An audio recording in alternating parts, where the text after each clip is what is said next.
Nëse hipotetikisht ti do luaje rolin e një babai në këto 5 filma, mi komenton qofse i një edhe i ke parë, cili do doje më shumë të ishe.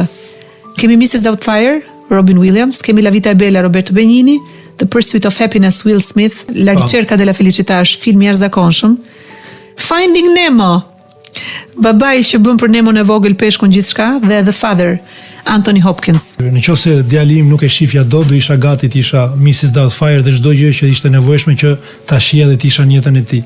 Nëse ai do përjetonte një moment kaq vështirë sa përjeton fëmia La Vita e Bella, do isha gati ta ktheja në humor dhe ta gjeja të forcë të brendshme, do dëshiroja ta gjeja.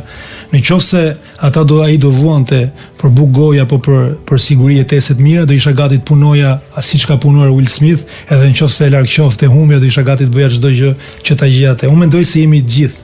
Nuk kërkesa e një absolutizmi në përgjigje për situata të tilla besoj se e zvoglon angazhimin e një babai, se babai është gjitha këto bashkë edhe shumë më shumë sipas nevojës që ka fëmia për te.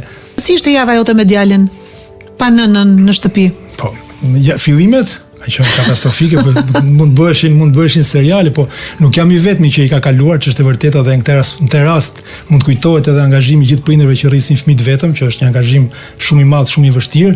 Do kaloja gjithë javën punë, pastaj do merresha me biberonat, me pampersat, me gjithë problemet që kanë të lidhur me fëmijën, që s'mi kishte mësuar njëri që t'i bëja, ç'është e vërtetë. Me një marrëveshje konsensuale për të mirën e bashkëprindërimit në distancë, mbas divorci ju vendosët që djalit me kohë të barabartë i përkushtoheshin të dy njësoj. Po, në 2 faza të ndryshme. Para ka qenë që unë kujdesesha për te nga e premtja në hënë, edhe gjatë javës kujdesej nëna vet, dhe më pas nga që ishte një sistem shumë i rëndë për mua, sepse bëheshin javë që nuk mbaronin kurse, nga puna kujdesesha për fëmijën, pas e kthehesha në punë, nuk kisha asnjë fundjavë për të pushuar, vendosim që të kishim një javë në kohë të barabartë nga e premtja në të premte.